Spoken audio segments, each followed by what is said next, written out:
म्हणे बेटी आत्महत्या काय बोलत आम्ही आता सगळी काय करू आली आहे पैसा माझा सांग मी काय जगू म्हणे माय नाही भाऊ नाही कोण नाही ते कशी जगू हिम्मत नाही म्हणे बहिणीला कोण देणार कोणी नाही आणणार होता माले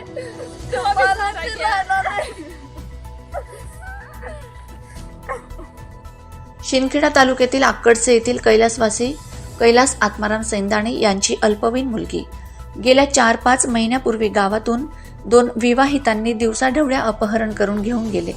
उलट अपहरणकर्तेकडून सैंदाणे परिवारास मारहाण केली जात होती. पोलीस कारवाई पाहिजे तसे सहकार्य मिळत नसल्याने अल्पवयीन मुलीचे वडील कैलास आत्माराम सैंदाणे यांनी गळफास घेऊन आत्महत्या केली होती. का म्हणे माझी बहीण पडून गेली त्यामुळे चौकशी कोणी केली नाही? पोलिसनी केली नाही मग पोलिसांनी केली नाही. किती दिवस जाऊ लागले? नको. गंजून गेले. हा? 5 महिने झाले 5 महिने झाले. आणि मम्मी पण म्हण, मम्मी कशी आहे? आणि 2दा हल्ला करायला कोण आलं तुमच्या घरावर? ते ज्यांनी पोरगी मारलं. पळवली त्यांनी मारलं घरी येऊन पण चाकू हल्ला केला. माझ्या बाबाला मारलं. अजून कोणाला मारलं? माझ्या काकांना दोन्ही म्हणून वडिलांनी पाय सुटून गेले. त्यांची अस्थे घेऊन शिवाजी चौफुलीवरून शिवसेना उपजिल्हाप्रमुख शानाभाऊ सोनवणे यांच्या नेतृत्वात सैंदाणे परिवार पायी चालत मूक निषेध मोर्चा शिंदखेडा पोलीस स्टेशनवर पोहोचले. अल्पवयीन मुलीला न्याय मिळावा, सैंदाणे परिवाराला सुरक्षा मिळावी, दोषी अपहरणकर्त्याचा गुन्हा दाखल करून शोध घेऊन कठोर कारवाई करावी या मागणीचं निवेदन पोलीस निरीक्षक बाळासाहेब थोरात यांना देण्यात यावे.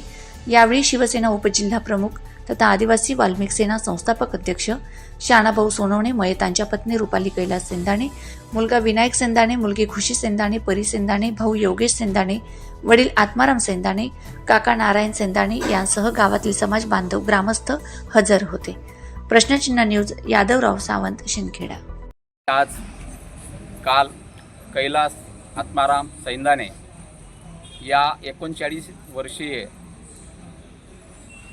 मुलीच्या पिताने ज्या मुलीचं गेल्या 5-6 महिन्यापूर्वी अपहरण झालं आणि तसा गुन्हा शिरपूरला पण दाखल आहे, इथं शिंदखेडा पोलीस स्टेशनला पण दाखल आहे. आज कैलासच्या परिवारावरती ज्यांनी मुलीचं अपहरण केलं त्यांनी 2 वेळेस हल्ले केले. आता हल्ल्याचे व्हिडिओ पण आम्ही पोलिसांना पण दिले, शिरपूर पोलिसांना पण दिले, इथले पोलिसांना पण दिले, SP साहेबांना पण पाठवले, सगळ्या पोलीस अधिकाऱ्यांना पाठवले आणि मीडियाला पण मोठ्या बातम्या आल्या.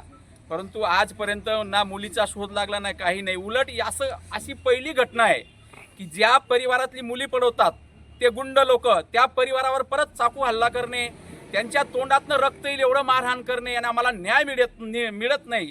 या विवंचनेने कैलास आत्माराम सैंदाणे याने काल गळफास घेतली. तसं पाहायला गेलं तर माझ्या आंदोलनाची दिशा वेगळी असते, परंतु इथले PI साहेबांनी आम्ही चर्चा केली. शानाभाऊ, मी पूर्ण तुमच्या पाठीशी आहे, तुमच्याबद्दल सहानुभूती या परिवाराबद्दल आहे, परंतु आम्ही शोधतोय, आम्हाला सहकार्य करा.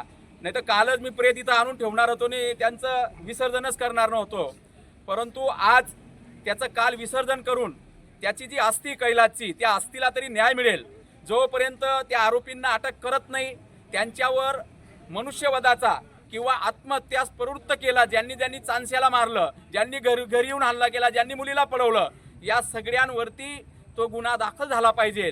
या न्याय मागण्यासाठी हा सैंदाणे परिवार, त्या कैलासची पत्नी, मुलगा, भाऊ, वडील, 2 मुली, लहान 2 मुली आहेत, हा सगळा परिवार इथं परत न्यायाची भीक. कारण परत या परिवारावरती असा प्रसंग येऊ नये की ते हल्ला करून जातील, एखाद्याचा जीव घेतील. त्याच्यापूर्वी त्यांना अटक झाली पाहिजे आणि त्यांच्यावर कठोर कारवाई झाली पाहिजे.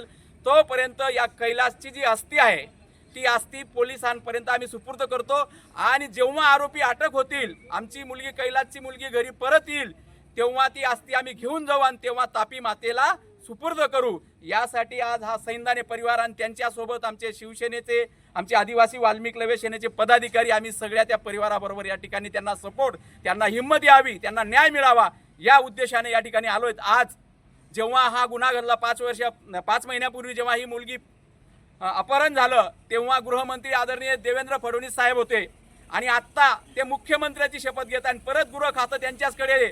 आता आमची अपेक्षा आहे की या सैंदाणे परिवाराला आता तरी न्याय मिळेल आणि त्या उद्देशाने आम्ही आलोय. ते आज मुख्यमंत्र्यांची 5:30ला शपथ घेत आहे, परंतु महिला सुरक्षित नाही आहे. लाडक्या बहिणी योजना तुम्ही नाही दिलं तरी चालेल, पण आमच्या महिलांना सुरक्षितता पुरवा, त्यांचं रक्षण करा.